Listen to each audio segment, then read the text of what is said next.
सत श्री अकाल, नमस्कार ते आदाब। मैं हाँ हरजिंद मांगड़ ते तुसी देख रहे हो इंडोस टीवी। स्वागत है जी सारिਆਂ ਦਾ। डेली बुलेटिन ਦੀ शुरुआत करते हैं ਹੈਡਲਾਈਨਸ ਦੇ ਨਾਲ।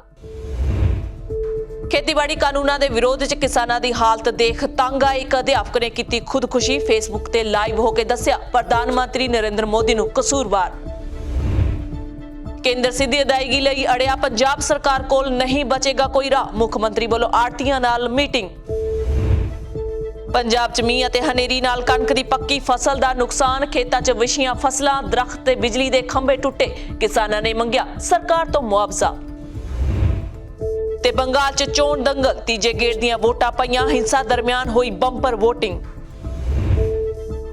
ਜੀ ਔਰ ਇਹਨਾਂ ਖਬਰਾਂ ਦੀ ਤਫਸੀਲ ਤੇ ਕੁਝ ਹੋਰ ਅਹਿਮ ਖਬਰਾਂ। ਪੰਜਾਬ 'ਚ ਕਿਸਾਨਾਂ ਦੇ ਸੰਘਰਸ਼ ਦੇ 6 ਮਹੀਨੇ ਤੋਂ ਉੱਪਰ ਦਾ ਸਮਾਂ ਹੋ ਚੁੱਕਿਆ ਤੇ ਦਿੱਲੀ 'ਚ 4 ਮਹੀਨਿਆਂ ਤੋਂ ਉੱਪਰ ਦੇ ਸੰਘਰਸ਼ ਦਾ ਦਰਦ ਲਗਾਤਾਰ ਕਿਸਾਨ ਸਰੀਰਕ ਅਤੇ ਮਾਨਸਿਕ ਤੌਰ ਤੇ ਹੰਢਾ ਰਹੇ ਨੇ। ਕਈ ਕਿਸਾਨ ਸ਼ਹੀਦੀਆਂ ਪਾ ਚੁੱਕੇ ਨੇ ਤੇ ਕਈ ਕੇਂਦਰ ਸਰਕਾਰ ਦੇ ਅੜੀਅਰ ਰਵੱਈਏ ਤੋਂ ਤੰਗ ਆ ਕੇ ਖੁਦਕੁਸ਼ੀ ਕਰ ਰਹੇ ਨੇ। ਇਸੇ ਤਹਿਤ ਇੱਕ ਅਧਿਆਪਕ ਨੇ ਖੁਦਕੁਸ਼ੀ ਕੀਤੀ ਹੈ ਤੇ ਉਸ ਦਾ ਕਸੂਰਵਾਰ ਪ੍ਰਧਾਨ ਮੰਤਰੀ ਨਰਿੰਦਰ ਮੋਦੀ ਨੂੰ ਦੱਸਿਆ ਹੈ। ਖੇਤੀਬਾੜੀ ਕਾਨੂੰਨਾਂ ਦੇ ਵਿਰੋਧ ਵਿੱਚ ਕਿਸਾਨਾਂ ਦੀ ਹਾਲਤ ਵੇਖ ਕੇ ਤੰਗ ਇੱਕ ਅਧਿਆਪਕ ਨੇ ਜ਼ਹਿਰ ਖਾ ਕੇ ਖੁਦਕੁਸ਼ੀ ਕਰ ਲਈ ਹੈ। ਅਧਿਆਪਕ ਖੁਦਕੁਸ਼ੀ ਕਰਨ ਤੋਂ ਪਹਿਲਾਂ ਫੇਸਬੁੱਕ ਤੇ ਲਾਈਵ ਹੋਇਆ। ਇਸ ਦੌਰਾਨ ਉਸਨੇ ਦੁੱਖ ਜ਼ਾਹਿਰ ਕਰਦਿਆਂ ਜ਼ਹਿਰ ਨਿਗਲ ਲਿਆ ਅਤੇ ਇਸ ਤੋਂ ਪਹਿਲਾਂ ਉਸਨੇ ਖੁਦਕੁਸ਼ੀ ਦਾ ਜ਼ਿੰਮੇਦਾਰ ਪੀਐਮ ਮੋਦੀ ਨੂੰ ਦੱਸਿਆ। ਹਾਲਾਂਕਿ ਲਾਈਵ ਵੀਡੀਓ ਵੇਖ ਰਹੇ ਕੁਝ ਲੋਕਾਂ ਨੇ ਕਮੈਂਟ ਦੇ ਜ਼ਰੀਏ ਉਸ ਨੂੰ ਸਮਝਾਉਣ ਦੀ ਕੋਸ਼ਿਸ਼ ਕੀਤੀ, ਪਰ ਅਧਿਆਪਕ ਨੇ ਆਖਿਰ ਮੌਤ ਨੂੰ ਗਲੇ ਲਾ ਲਿਆ। ਅਧਿਆਪਕ ਨੇ ਖੇਤੀਬਾੜੀ ਕਾਨੂੰਨ ਦੇ ਵਿਰੋਧ ਵਿੱਚ ਪ੍ਰਧਾਨ ਮੰਤਰੀ ਨਰਿੰਦਰ ਮੋਦੀ ਨੂੰ ਦੋਸ਼ੀ ਦੱਸਿਆ ਅਤੇ ਵਿਰੋਧੀ ਨੇਤਾ ਦੀਪਿੰਦਰ ਹੁੱਡਾ, अभय चौटाला ਅਤੇ बलराज कुंडू ਦੀ तारीफ की। किसान भाइयों, 4 महीने से ऊपर हो गया आपको यहाँ पर बैठे हुए, और मोदी हमारे माननीय प्रधानमंत्री से कोई भी उम्मीद नहीं है, क्योंकि उन्होंने तो अपनी वोट की राजनीति से ज़्यादा फुर्सत ही नहीं मिलती। वो तो ये चाहते हैं कि भाई यहीं पर बैठे रहें किसान और ऐसे ही शहादतें देते रहे। आज मैं अपनी शहादत देने जा रहा हूँ जी। रोहतक ਦੇ ਰੈਨਕਪੁਰਾ ਦਾ ਰਹਿਣ ਵਾਲਾ ਅਧਿਆਪਕ ਮੁਕੇਸ਼ ਕਾਫੀ ਦਿਨਾਂ ਤੋਂ ਕਿਸਾਨ ਅੰਦੋਲਨ ਵਿੱਚ ਸਰਗਰਮ ਸੀ ਅਤੇ ਉਹ ਅਕਸਰ ਬਾਰਡਰ ਤੇ ਧਰਨੇ ਤੇ ਬੈਠੇ ਕਿਸਾਨਾਂ ਵਿਚਾਲੇ ਜਾਇਆ ਕਰਦਾ ਸੀ। ਮੁਕੇਸ਼ ਦੇ ਭਰਾ ਨੇ ਵੀ ਪ੍ਰਧਾਨ ਮੰਤਰੀ ਤੋਂ ਖੇਤੀਬਾੜੀ ਕਾਨੂੰਨ ਵਾਪਸ ਲੈਣ ਦੀ ਅਪੀਲ ਕੀਤੀ ਹੈ ਤਾਂ ਕਿ ਹੋਰ ਕਿਸਾਨਾਂ ਦੀ ਮੌਤ ਨਾ ਹੋਵੇ। ਉੱਥੇ ਹੀ ਪੁਲਿਸ ਲਾਸ਼ ਦਾ ਪੋਸਟਮਾਰਟਮ ਕਰਵਾ ਪਰਿਵਾਰ ਵਾਲਿਆਂ ਨੂੰ ਲਾਸ਼ ਸੌਂਪ ਦਿੱਤੀ ਗਈ ਹੈ।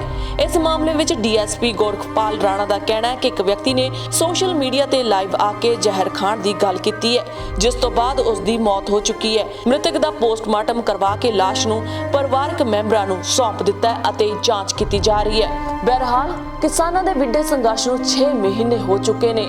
ਇਸ ਅਧਿਆਪਕ ਨੇ ਟਿਕਰੀ ਬਾਰਡਰ, ਸਿੰਘੂ ਬਾਰਡਰ ਤੇ ਗਾਜ਼ੀਆਬਾਦ ਬਾਰਡਰ ਦੇ ਉੱਤੇ ਬਣੇ ਕਿਸਾਨਾਂ ਦੇ ਹਾਲਾਤਾਂ ਨੂੰ ਆਪਣੀਆਂ ਅੱਖਾਂ ਦੇ ਨਾਲ ਦੇਖਿਆ ਹੈ ਤੇ ਉਹਨਾਂ ਦਾ ਦੁੱਖ ਦਰਦ ਨਾ ਸਹਾਰਦੇ ਹੋਏ ਅਧਿਆਪਕ ਨੇ ਖੁਦਕੁਸ਼ੀ ਕਰ ਲਈ ਹੈ ਤੇ ਜ਼ਿੰਮੇਦਾਰ ਭਾਰਤ ਦੇ ਪ੍ਰਧਾਨ ਮੰਤਰੀ ਨਰਿੰਦਰ ਮੋਦੀ ਨੂੰ ਦੱਸਿਆ ਹੈ। ਕੇਂਦਰ ਸਰਕਾਰ ਨੂੰ ਕਿਸਾਨਾਂ ਦੇ ਮਸਲੇ ਦਾ ਛੇਤੀ ਹੱਲ ਕਰਨਾ ਚਾਹੀਦਾ ਹੈ ਤਾਂ ਕਿ ਹੋਰ ਜਾਨਾਂ ਨਾ ਜਾਣ, ਕਿਉਂਕਿ ਇਸ ਤੋਂ ਪਹਿਲਾਂ ਵੀ ਬਹੁਤ ਸਾਰੇ ਲੋਕ ਖੁਦਕੁਸ਼ੀ ਕਰ ਚੁੱਕੇ ਨੇ ਅਤੇ ਕਈ ਕਿਸਾਨ ਸਿੰਘੂ ਬਾਰਡਰ, ਟਿਕਰੀ ਬਾਰਡਰ ਤੇ ਗਾਜ਼ੀਆਬਾਦ ਬਾਰਡਰ ਦੇ ਉੱਤੇ ਸ਼ਹੀਦੀਆਂ ਪਾ ਚੁੱਕੇ ਨੇ। ਲੋੜ ਹੈ ਕੇਂਦਰ ਸਰਕਾਰ ਨੂੰ ਕਿਸਾਨਾਂ ਦੀ ਗੱਲ ਸੁਣਨ ਦੀ। राम राम भाइयों, मैं मुकेश डागर, रैनकपुरा रोहतक से। मेरा मन बहुत ज़्यादा विचलित है आज किसानों के लिए। 3 महीने से ज़्यादा टाइम हो गया मेरे को विचलित हुए। मैं हर पोस्ट आपकी शेयर करता हूँ और अंदर से बहुत ज़्यादा दुखी हूँ। किसान भाइयों, 4 महीने से ऊपर हो गया आपको यहाँ पर बैठे हुए, और मोदी हमारे माननीय प्रधानमंत्री से कोई भी उम्मीद नहीं है, क्योंकि उन्होंने तो अपनी वोट की राजनीति से ज़्यादा फुर्सत ही नहीं मिलती। वो तो ये चाहते हैं कि भाई यहीं पर बैठे रहें किसान और ऐसे ही शहादतें देते रहे।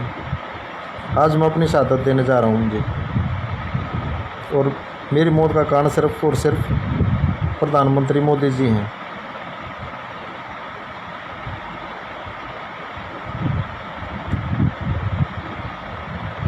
और मैं उन भाइयों का भी शुक्रिया करता हूँ, दिल से धन्यवाद करता हूँ, जिन्होंने अपनी पोस्टें छोड़कर अपनी नौकरी को लात मारकर किसानों का जो साथ दिया है, उसका दिल से धन्यवाद। और मैं माननीय दीपेंद्र हुड्डा जी, बलराज कुंडू जी, इनको दिल से धन्यवाद करता हूँ। इन्होंने किसानों की आवाज़ को बुलंद करने का काम किया। सोमवीर सांगवान जी, अभय चौटाला जी, आपका भी बहुत बहुत धन्यवाद। आपने भी बहुत ज़्यादा बड़ा काम किया किसानों के लिए। अपने पद को छोड़ना कोई छोटी बड़ी बात नहीं है। तो भाइयों, आज लास्ट बार मिलते हैं, आज के बाद शायद ही कभी मुलाकात हो। हाँ, मोदी जी से ज़रूर कहना चाहूँगा कि मोदी जी, ये राज तो आने जाने चीज़ होती है। 4 साल के बाद आप भी वहाँ ऊपर आओगे हमारे पास ही, तब ना तो कोई मंत्री होता, ना कोई संतरी होता, ना कोई प्रधानमंत्री होता। तो तब वहाँ पर बैठकर बातें करेंगे आपसे एक एक बात का, एक एक शहीद का हिसाब लिया जाएगा, कैसे आपने उनको प्रताड़ित किया है।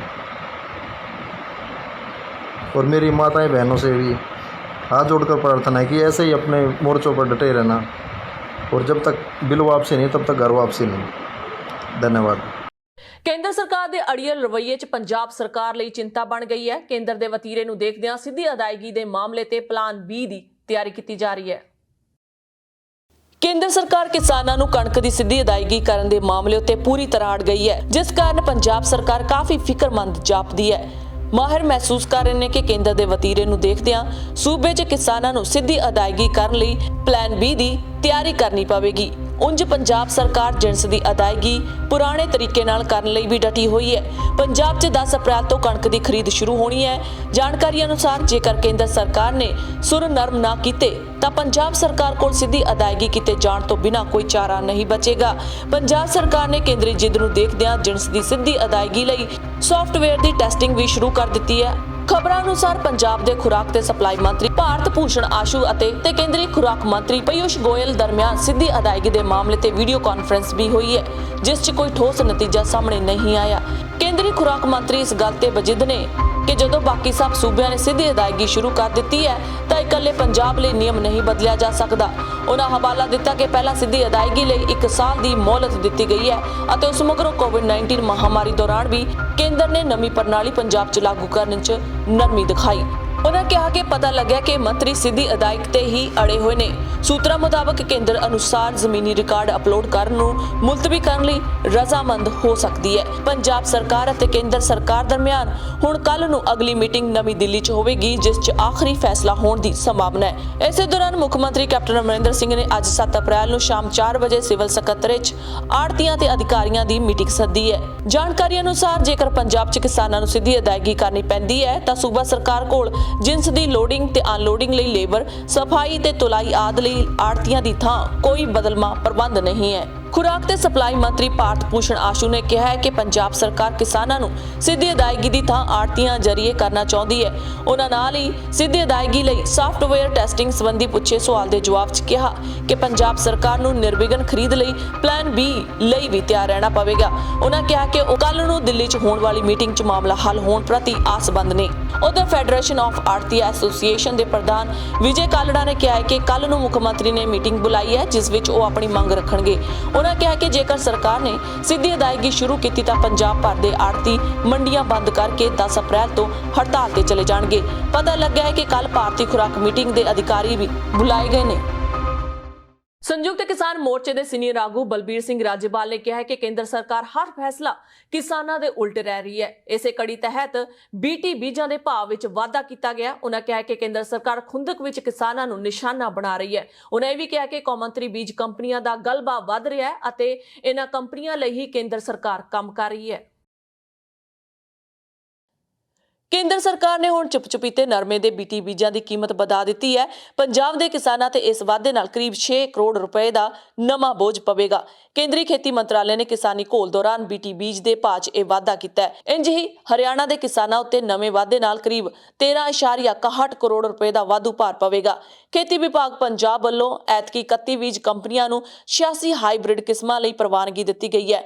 ਜਾਣਕਾਰੀ ਅਨੁਸਾਰ ਕੇਂਦਰੀ ਖੇਤੀ ਮੰਤਰਾਲੇ ਵੱਲੋਂ ਕਾਟਨ ਸੀਡ ਪ੍ਰਾਈਸ ਆਰਡਰ 2015 ਤਹਿਤ ਨੋਟੀਫਿਕੇਸ਼ਨ ਜਾਰੀ ਕਰਕੇ BT ਬੀਜ ਦੇ ਪੈਕੇਟ ਦੀ ਕੀਮਤ ਐਤਕੀ 667 ਰੁਪਏ ਮਿਥੀ ਗਈ ਹੈ, ਜਦਕਿ ਪਿਛਲੇ ਬਰੇ ਇਸ ਦੀ ਕੀਮਤ 730 ਰੁਪਏ ਸੀ। ਪ੍ਰਤੀ ਪੈਕੇਟ 37 ਰੁਪਏ ਦਾ ਵਾਧਾ ਕੀਤਾ ਗਿਆ ਹੈ। ਖੇਤੀ ਮਾਹਿਰਾਂ ਅਨੁਸਾਰ ਪ੍ਰਤੀ ਹੈਕਟੇਅਰ 'ਚ 5 ਪੈਕੇਟ BT ਬੀਜ ਦੀ ਸਿਫਾਰਿਸ਼ ਕੀਤੀ ਗਈ ਹੈ। ਕਿਸਾਨਾਂ ਨੂੰ ਹੁਣ ਪ੍ਰਤੀ ਹੈਕਟੇਅਰ ਲਈ BT ਬੀਜ ਤੇ 3835 ਰੁਪਏ ਖਰਚਣੇ ਪੈਣਗੇ। ਪੰਜਾਬ ਵਿੱਚ ਨਵੇਂ ਵਾਧੇ ਮਗਰੋਂ ਕਰੀਬ 125 ਕਰੋੜ ਦੇ BT ਬੀਜਾਂ ਦਾ ਕਾਰੋਬਾਰ ਹੋਵੇਗਾ।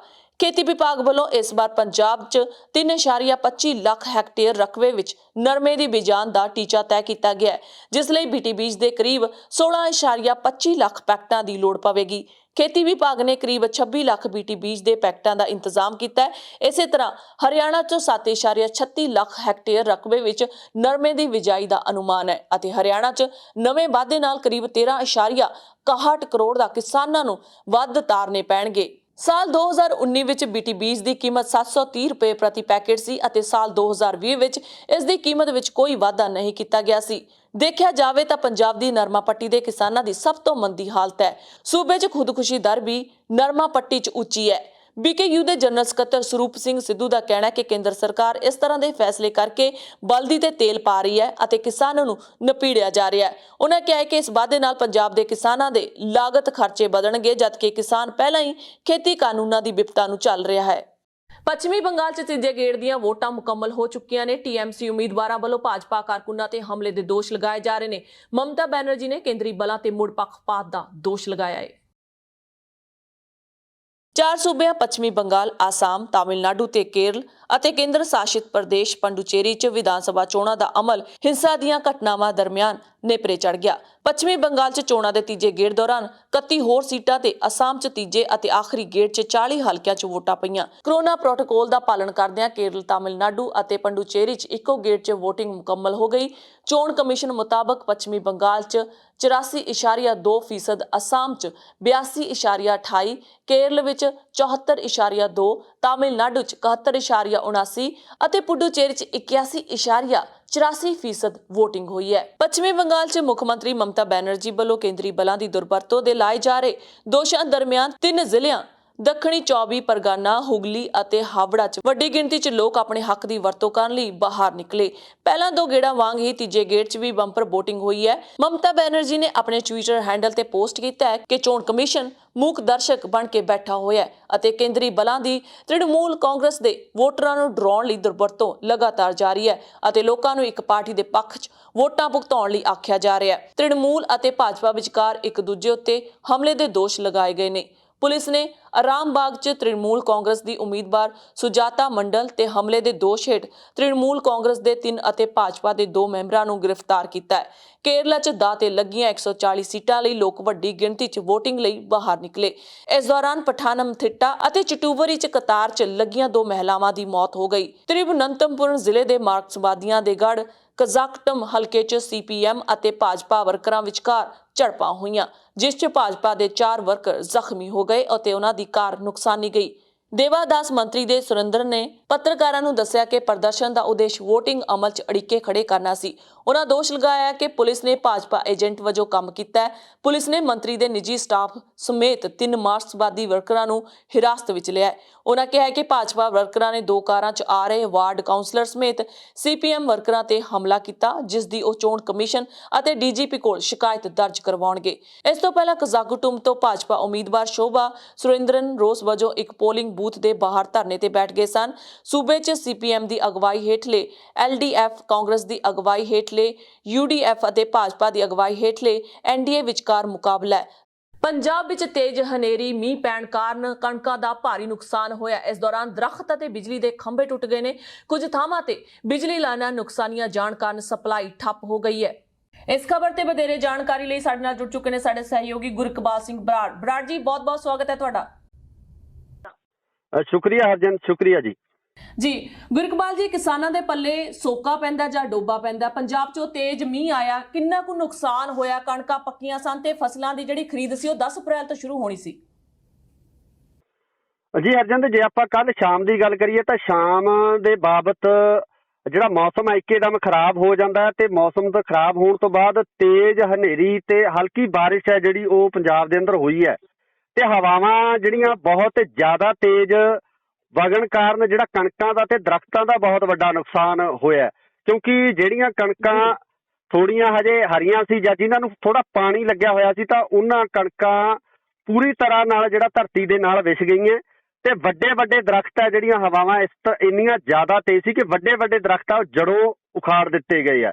ਤੇ ਇਹਨਾਂ ਕਾਰਨ ਹੋਰ ਵੀ ਜਿਹੜਾ ਕਾਫੀ ਮਾਲੀ ਨੁਕਸਾਨ ਹੈ ਜਿਹੜਾ ਉਹਦੀਆਂ ਖਬਰਾਂ ਆਸੇ-ਪਾਸੇ ਮਿਲ ਰਹੀਆਂ ਕਿ ਜਿਹੜੀਆਂ ਕਾਰਾਂ ਕੋਈ ਦਰਖਤਾਂ ਦੇ ਥੱਲੇ ਖੜੀਆਂ ਸੀ ਜਾਂ ਦਰਖਤਾਂ ਦੇ ਡਿੱਗਣ ਕਾਰਨ ਉਹ ਦਰਖਤ ਇਹਨਾਂ ਗੱਡੀਆਂ ਦੇ ਉੱਪਰ ਡਿੱਗ ਪਿਆ। ਸ਼ਹਿਰਾਂ ਦੇ ਵਿੱਚੋਂ ਇਸ ਤਰ੍ਹਾਂ ਦੀਆਂ ਖਬਰਾਂ ਮਿਲ ਰਹੀਆਂ ਤੇ ਨਾਲ ਹੀ ਨਾਲ ਕੁਝ ਇਮਾਰਤਾਂ ਨੂੰ ਵੀ ਜਿਹੜਾ ਨਾਲ ਦਰਖਤਾਂ ਦੇ ਨੇੜੇ ਲੱਗਦੀਆਂ ਜਿਹੜੀਆਂ ਇਮਾਰਤਾਂ ਸੀ ਉਹਨਾਂ ਨੂੰ ਵੀ ਜਿਹੜਾ ਨੁਕਸਾਨ ਹੈ ਇਸ ਹਨੇਰੀ ਕਾਰਨ ਪਹੁੰਚਿਆ ਤੇ ਇਸ ਤੂਫਾਨ ਕਾਰਨ ਜਿਹੜਾ ਨੁਕਸਾਨ ਹੋਇਆ। ਤੁਹਾਡੀ ਗੱਲ ਨਾਲ ਮੈਂ ਬਿਲਕੁਲ ਸਹਿਮਤ ਹਾਂ ਕਿ ਕਿਸਾਨ ਨੂੰ ਹਰ ਪਾਸੇ ਇੱਕ ਪਾਸੇ ਸਰਕਾਰਾਂ ਡੋਬਾ ਦੇ ਰਹੀਆਂ ਤੇ ਜਿਹੜੀ ਕੁਦਰਤ ਦੀ ਮਾਰ ਹੈ ਉਹ ਵੀ ਕਿਸਾਨਾਂ ਨੂੰ ਝੱਲਣੀ ਪੈ ਰਹੀ ਹੈ ਤੇ ਇਸ ਮਾਰ ਕਾਰਨ ਸਿੱਧਾ ਸਿੱਧਾ ਨੁਕਸਾਨ ਹੈ ਜਿਹੜਾ ਉਹ ਕਿਸਾਨ ਦਾ ਹੁੰਦਾ ਨਜ਼ਰ ਆ ਰਿਹਾ। ਤੇ ਮੈਂ ਸਮਝਦਾ ਕਿ ਕੱਲ੍ਹ ਵਾਲੀ ਜੋ ਹਵਾ ਸੀ ਜਾਂ ਕੱਲ੍ਹ ਵਾਲੀ ਜੋ ਤੂਫਾਨ ਸੀ ਇਹਨੇ ਜਿਹੜੇ ਕਿਸਾਨਾਂ ਦੇ ਆ ਸਾਹ ਸੂਤ ਕੇ ਰੱਖ ਦਿੱਤੇ ਆ। ਜੀ ਬਰਾੜ ਜੀ, ਪੰਜਾਬ ਦੇ ਕਿਹੜੇ-ਕਿਹੜੇ ਹਿੱਸਿਆਂ ਦੇ ਵਿੱਚ ਕਿਹੜੇ-ਕਿਹੜੇ ਏਰੀਆ ਦੇ ਵਿੱਚ ਜ਼ਿਆਦਾ ਨੁਕਸਾਨ ਹੋਇਆ? ਦੇਖੋ ਹਰਜਿੰਦ, ਜੇ ਮੈਂ ਆਪਣੇ ਇਲਾਕੇ ਦੀ ਗੱਲ ਕਰਾਂ ਤਾਂ ਮਾਲਵਾ ਬੈਲਟ ਦੇ ਵਿੱਚ ਜਿਹੜਾ ਖਬਰਾਂ ਆ ਰਹੀਆਂ ਕਿ ਮਾਲਵਾ ਬੈਲਟ ਦੇ ਵਿੱਚ ਪੂਰੇ ਮਾਲਵਾ ਦੇ ਵਿੱਚ ਜਿਹੜਾ ਇਸ ਤੂਫਾਨ ਦਾ ਜਿਹੜਾ ਅਸਰ, ਇਸ ਹਨੇਰੀ ਦਾ ਅਸਰ ਦੇਖਣ ਨੂੰ ਮਿਲ ਰਿਹਾ ਤੇ ਪੂਰੇ ਕਿਤੇ ਨਾ ਕਿਤੇ ਖੰਭੇ ਦੇ ਤਾਰਾਂ ਦੀਆਂ ਲਾਈਨਾਂ, ਬਿਜਲੀ ਦੀਆਂ ਲਾਈਨਾਂ ਜਿਹੜੀਆਂ ਉਹ ਵੀ ਪ੍ਰਭਾਵਿਤ ਹੋਈਆਂ। ਇਸ ਦਾ ਸਿੱਧਾ ਸਿੱਧਾ ਨੁਕਸਾਨ ਜਿਹੜਾ ਸਰਕਾਰੀ ਜਿਹੜਾ ਅਮਲਾ ਹੈ ਉਹਨਾਂ ਨੂੰ ਵੀ ਜਿਹੜਾ ਭੁਗਤਣਾ ਪਿਆ। ਸੋ ਮਾਲਵੇ ਦੇ ਵਿੱਚ ਜ਼ਿਆਦਾ ਨੁਕਸਾਨ ਹੈ। ਬਾਕੀ ਜਿਹੜਾ ਥੋੜਾ ਥੋੜਾ ਜਿਸ ਤਰੀਕੇ ਨਾਲ ਹੁਣ ਅਪਡੇਟਸ ਆਉਣਗੀਆਂ, ਜਿਸ ਤਰੀਕੇ ਨਾਲ ਖਬਰਾਂ ਨਸ਼ਰ ਹੋਣਗੀਆਂ, ਉਸ ਅਨੁਸਾਰ ਹੀ ਜਿਹੜਾ ਇਸ ਗੱਲ ਤੋਂ ਪਰਦਾ ਚੁੱਕਿਆ ਜਾ ਸਕਦਾ ਹੈ ਕਿ ਜਿਹੜਾ ਇਹ ਨੁਕਸਾਨ ਹੈ ਜਿਹੜਾ ਮਾਝਾ ਤੇ ਦੁਆਬੇ ਦੇ ਵਿੱਚ ਕਿਸ ਤਰ੍ਹਾਂ ਦਾ ਜਿਹੜਾ ਨੁਕਸਾਨ ਹੈ ਉਹ ਹੋਇਆ। ਜੀ, ਕਿਸਾਨਾਂ ਵੱਲੋਂ ਕੋਈ ਸਰਕਾਰ ਤੋਂ ਮੁਆਵਜ਼ੇ ਦੀ ਮੰਗ ਕੀਤੀ ਜਾ ਰਹੀ ਹੈ?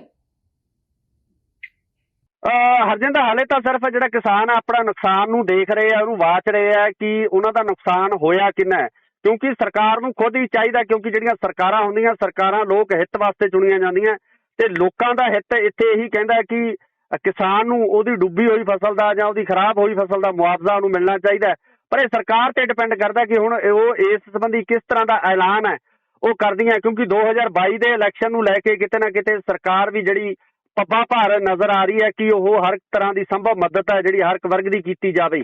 ਪਰ ਇਸ ਸੰਬੰਧੀ ਹਾਲੇ ਤੱਕ ਕੋਈ ਬਿਆਨ ਹੈ ਜਿਹੜਾ ਉਹ ਕਿਸਾਨਾਂ ਵੱਲੋਂ ਜਾਂ ਸਰਕਾਰ ਵੱਲੋਂ ਜਿਹੜਾ ਹਾਲੇ ਤੱਕ ਸਾਹਮਣੇ ਨਹੀਂ ਆਇਆ। ਪਰ ਜਿੱਦਾਂ ਹੀ ਕੋਈ ਇਸ ਤਰ੍ਹਾਂ ਦੀ ਅਪਡੇਟ ਆਉਂਦੀ ਹੈ ਤਾਂ ਅਸੀਂ ਜ਼ਰੂਰ ਸਾਂਝੀ ਕਰਾਂਗੇ। ਜੀ ਬਰਾੜ ਜੀ, ਇੱਥੇ ਗੱਲ ਕਰਨੀ ਬਣਦੀ ਹੈ ਕਿਉਂਕਿ ਕਿਸਾਨ ਜਿਹੜੇ ਹੈਗੇ ਨੇ ਕੇਂਦਰ ਸਰਕਾਰ ਦੇ ਅੜੀਅਲ ਰਵੱਈਏ ਦੇ ਅੱਗੇ ਉਹ ਵੀ ਪੂਰੇ ਅੜੇ ਹੋਏ ਨੇ।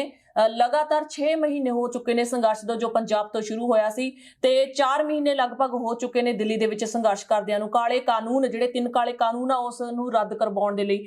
ਸੋ ਜਿਹੜਾ ਕੇਂਦਰ ਸਰਕਾਰ ਦਾ ਜਿਹੜਾ ਰਵੱਈਏ ਅਜੇ ਵੀ ਉਹਨਾਂ ਦੇ ਪ੍ਰਤੀ ਅੜੀਅਲ ਹੈ ਤੇ ਕਿਸਾਨਾਂ ਵੱਲੋਂ ਮਹਾ ਪੰਚਾਇਤਾਂ ਕੀਤੀਆਂ ਜਾ ਰਹੀਆਂ, ਵੱਖ-ਵੱਖ ਥਾਵਾਂ ਦੇ ਉੱਤੇ ਰੈਲੀਆਂ ਕੀਤੀਆਂ ਜਾ ਰਹੀਆਂ ਨੇ।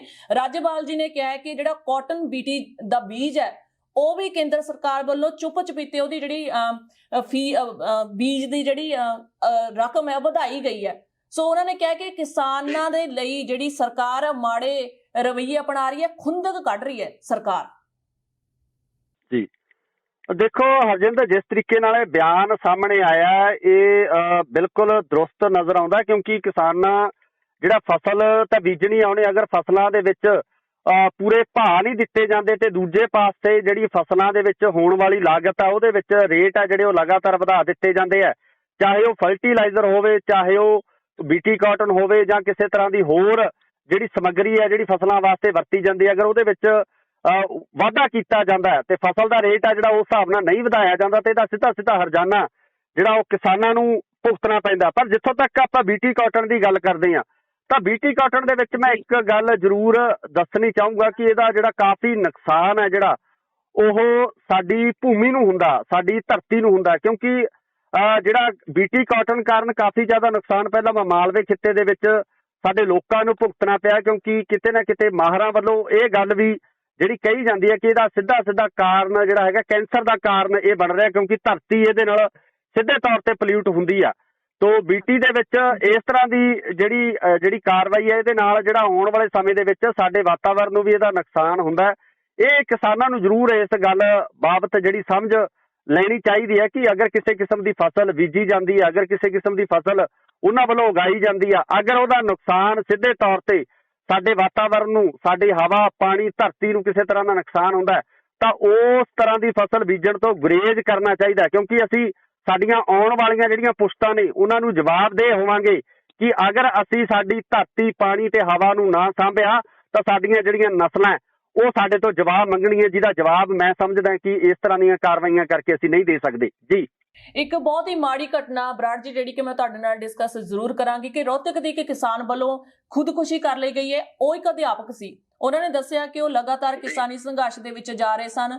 ਸਿੰਘੂ, ਟਿਕਰੀ ਤੇ ਗਾਜ਼ੀਆਬਾਦ ਜਿਹੜੇ ਮੋਰਚੇ ਲਗਾਏ ਹੋਏ ਨੇ ਕਿਸਾਨਾਂ ਦੇ ਨਾਲ, ਉਹ ਮੋਢੇ ਨਾਲ ਮੋਢਾ ਲਾ ਕੇ ਖੜੇ ਸੀ। ਪਰ ਹਾਲਾਤ ਕੁਝ ਅਜਿਹੇ ਬਣ ਗਏ, ਉਹਨਾਂ ਨੇ ਕਿਹਾ ਕਿ ਫੇਸਬੁੱਕ ਦੇ ਉੱਤੇ ਲਾਈਵ ਹੋ ਕੇ ਉਹਨਾਂ ਲੋਕਾਂ ਨੂੰ ਦੱਸਿਆ ਕਿ ਕਿਸ ਤਰ੍ਹਾਂ ਕਿਸਾਨ ਜਿਹੜੇ ਮਾੜੇ ਹਾਲਾਤਾਂ ਦੇ ਨਾਲ ਜੂਝ ਰਹੇ ਨੇ ਤੇ ਕਿਸਾਨਾਂ ਦੀ ਉਹਨਾਂ ਤੋਂ ਹਾਲਾਤ ਨਹੀਂ ਦੇਖੇ ਗਏ, ਸੋ ਖੁਦਕੁਸ਼ੀ ਕਰ ਰਹੇ ਨੇ। ਉਹਨਾਂ ਨੇ ਲਾਈਵ ਹੋ ਕੇ ਫੇਸਬੁੱਕ ਦੇ ਉੱਤੇ ਖੁਦਕੁਸ਼ੀ ਕੀਤੀ ਹੈ ਤੇ ਉਹਦਾ ਕਸੂਰਵਾਰ ਸਿੱਧਾ ਸਿੱਧਾ ਉਹਨਾਂ ਨੇ ਪ੍ਰਧਾਨ ਮੰਤਰੀ ਨਰਿੰਦਰ ਮੋਦੀ ਨੂੰ ਠਹਿਰਾਇਆ ਹੈ ਜੀ।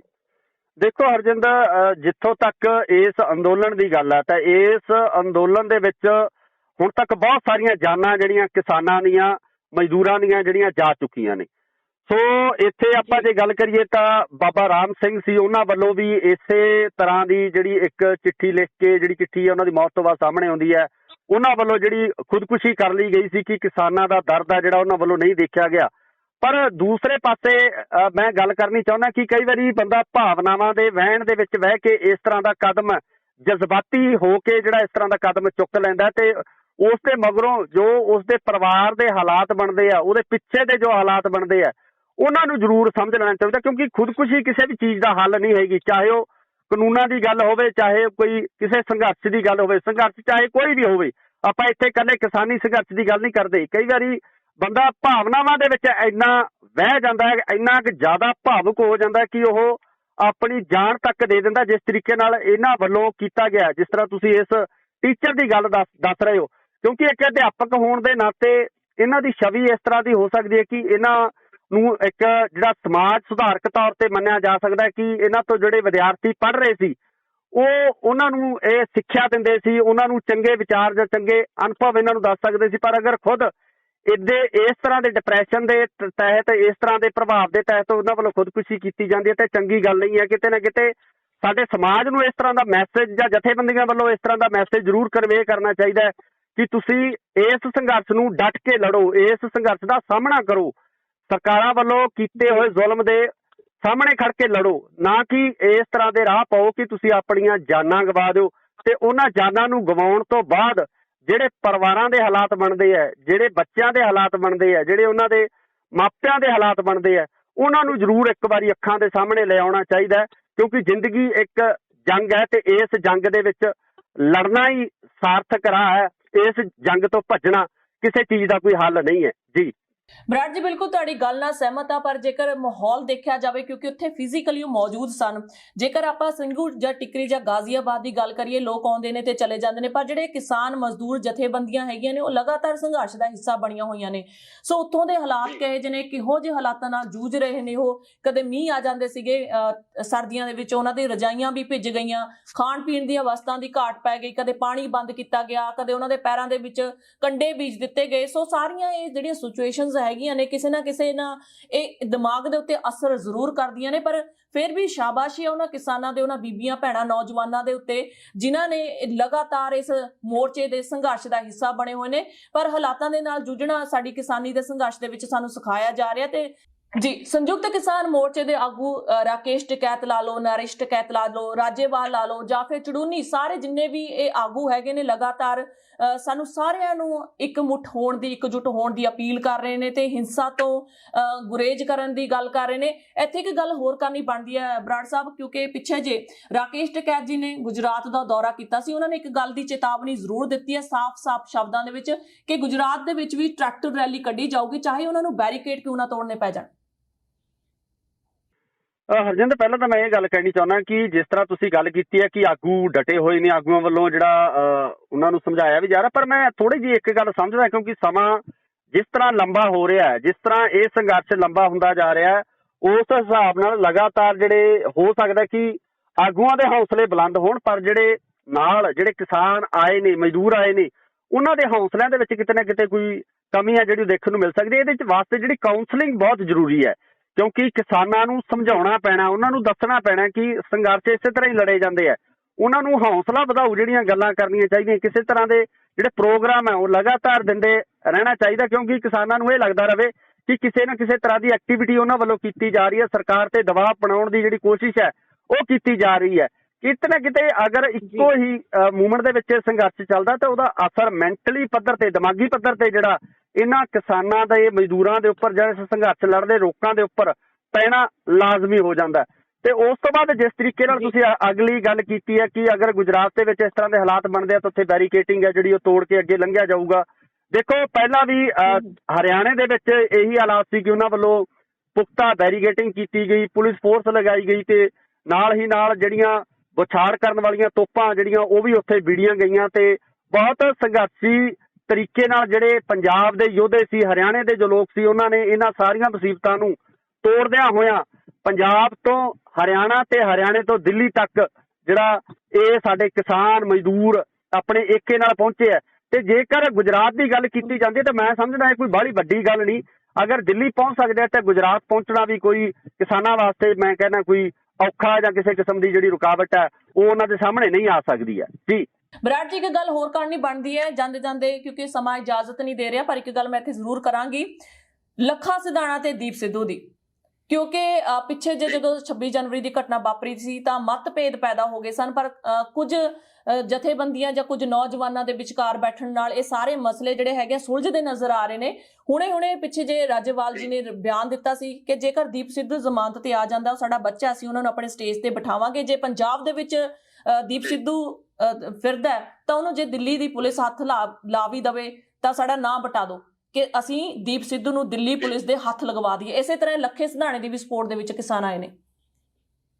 ਜੀ ਦੇਖੋ ਹਰਜਿੰਦਰ, ਜਿਸ ਤਰ੍ਹਾਂ ਦਾ ਮਾਮਲਾ 26 ਤੋਂ ਬਾਅਦ ਪੂਰੇ ਘਟਨਾਕ੍ਰਮ ਜਿਹੜੇ ਚੇਂਜ ਹੋਏ ਆ, ਸਮੀਕਰਨ ਬਦਲੇ ਆ, ਕਿਉਂਕਿ ਸਭ ਤੋਂ ਪਹਿਲਾਂ ਕਿਸਾਨ ਜਥੇਬੰਦੀਆਂ ਵੱਲੋਂ ਜਿਸ ਤਰ੍ਹਾਂ ਦੇ ਬਿਆਨ ਦਿੱਤੇ ਗਏ, ਉਹਨਾਂ ਬਿਆਨਾਂ ਨਾਲ ਨੌਜਵਾਨਾਂ ਦੇ ਵਿੱਚ ਜਿਹੜਾ ਬਹੁਤ ਰੋਸ਼ ਪਾਇਆ ਗਿਆ ਤੇ ਅੱਜ ਜਥੇਬੰਦੀਆਂ ਦੇ ਜੋ ਆਗੂ ਹੈ ਉਹ ਜਿਹੜੇ ਬਿਆਨ ਦੇ ਰਹੇ ਆ, ਮੈਂ ਸਮਝਦਾ ਕਿ ਜਿਹੜੇ ਬਿਆਨ ਅੱਜ ਦਿੱਤੇ ਜਾ ਰਹੇ ਆ, ਜਿਹੜੀਆਂ ਗੱਲਾਂ ਅੱਜ ਕਹੀਆਂ ਜਾ ਰਹੀਆਂ, ਇਹੀ ਗੱਲਾਂ ਅਗਰ ਕਿਸਾਨ ਜਥੇਬੰਦੀਆਂ ਦੇ ਆਗੂ 26 ਤੋਂ ਬਾਅਦ ਇਹੀ ਗੱਲਾਂ ਜਾਂ ਇਹੀ ਬਿਆਨ ਉਦੋਂ ਦਿੱਤੇ ਜਾਂਦੇ ਤਾਂ ਮੈਂ ਸਮਝਦਾ ਕਿ ਆ ਜਿਹੜਾ ਪੂਰਾ ਘਟਨਾਕ੍ਰਮ ਵਾਪਰਿਆ ਜਾਂ ਨੌਜਵਾਨਾਂ ਦੇ ਮਨਾਂ ਦੇ ਵਿੱਚ ਜਿਸ ਤਰ੍ਹਾਂ ਦਾ ਕੋਈ ਰੋਸ਼ ਆ ਜਿਹੜਾ ਪੈਦਾ ਹੋਇਆ, ਇਹ ਪੈਦਾ ਹੋਣਾ ਹੀ ਨਹੀਂ ਸੀ। ਜੋ ਇਹ ਹਾਲਾਤ ਉਦੋਂ ਹੀ ਕਾਬੂ ਕੀਤੇ ਜਾ ਸਕਦੇ ਸੀ। ਮਤਲਬ ਇਹ ਗੱਲ ਸਮਝ ਤੋਂ ਬਾਹਰ ਹੈ ਕਿ ਆਗੂਆਂ ਵੱਲੋਂ ਇਸ ਤਰ੍ਹਾਂ ਦੇ ਬਿਆਨ ਦਿੱਤੇ ਕਿਉਂ ਗਏ, ਕਿਉਂਕਿ ਚਾਹੇ ਆਪਾਂ ਲੱਖਾ ਸਿਧਾਣਾ ਦੀ ਗੱਲ ਕਰੀਏ, ਚਾਹੇ ਆਪਾਂ ਦੀਪ ਸਿੱਧੂ ਦੀ ਗੱਲ ਕਰੀਏ, ਵਿਚਾਰਾਤਮਕ ਮਤਭੇਦ ਕਿਸੇ ਵੀ ਧਿਰ ਦੇ ਵਿੱਚ ਹੋ ਸਕਦੇ ਆ। ਦੋ ਧਿਰਾਂ ਅਗਰ ਉੱਥੇ ਖੜੀਆਂ ਤਾਂ ਦੋਵਾਂ ਧਿਰਾਂ ਦੇ ਵਿੱਚ ਆਪਸੀ ਵਿਚਾਰਾਤਮਕ ਮਤਭੇਦ ਹੋ ਸਕਦੇ ਆ, ਉਹ ਵਿਰੋਧਤਾ ਜਿਹੜੀ ਵਿਚਾਰਾਂ ਦੀ ਹੈ। ਤੇ ਇੱਥੇ ਜਦੋਂ ਆਪਾਂ ਗੱਲ ਕਰਦੇ ਆ ਕਿਸਾਨੀ ਬਿੱਲਾਂ ਦੀ ਗੱਲ ਕਰਦੇ ਆ ਤਾਂ ਬਿੱਲਾਂ ਦੇ ਉੱਪਰ ਦੀਪ ਸਿੱਧੂ ਵੀ ਇਹੀ ਕਹਿੰਦਾ ਕਿ ਅਸੀਂ ਬਿੱਲ ਰੱਦ ਕਰਵਾਉਣੇ ਆ ਤੇ ਲੱਖਾ ਸਿਧਾਣਾ ਵੀ ਇਹੀ ਕਹਿ ਰਿਹਾ ਕਿ ਅਸੀਂ ਬਿੱਲ ਰੱਦ ਕਰਾਉਣੇ ਆ। ਤੇ ਨਾਲ ਹੀ ਨਾਲ ਜਥੇਬੰਦੀਆਂ ਤਾਂ ਬਹੁਤ ਲੰਬੇ ਸਮੇਂ ਤੋਂ ਇਸ ਗੱਲ ਦਾ ਜਿਹੜਾ ਢੋਲ ਵਜਾ ਰਹੀਆਂ ਕਿ ਸਾਨੂੰ ਇਹ ਜਿਹੜੇ ਬਿੱਲ ਹੈ ਉਹ ਰੱਦ ਕਰਾਉਣੇ ਚਾਹੀਦੇ ਆ। ਸੋ ਜਿੱਥੇ ਤੁਹਾਡੀ ਸਹਿਮਤੀ ਬਣਦੀ ਹੈ ਉਹਨ ਸਹਿਮਤੀ ਨੂੰ ਰੱਖਦੇ ਹੋਏ ਉੱਥੇ ਤੁਹਾਨੂੰ ਇਕਜੁੱਟ ਹੋਣਾ ਜਿਹੜਾ ਲਾਜ਼ਮੀ ਹੋ ਜਾਂਦਾ ਹੈ। ਪਰ ਫਿਰ ਵੀ ਆਪਾਂ ਇਹੀ ਗੱਲ ਕਹਿੰਦੇ ਆ ਕਿ ਅਗਰ ਸਵੇਰ ਦਾ ਭੁੱਲਿਆ ਸ਼ਾਮ ਨੂੰ ਘਰ ਆਉਂਦਾ ਤਾਂ ਉਹਨੂੰ ਗੱਲ ਨਾਲ ਲਗਾ ਲੈਣਾ ਚਾਹੀਦਾ। ਤੇ ਜਥੇਬੰਦੀਆਂ ਵੱਲੋਂ ਵੀ ਇਸੇ ਤਰ੍ਹਾਂ ਦਾ ਹੀ ਕੁਝ ਜਿਹੜੇ ਅੱਗੇ ਬਿਆਨ ਦਿੱਤੇ ਜਾ ਰਹੇ ਆ।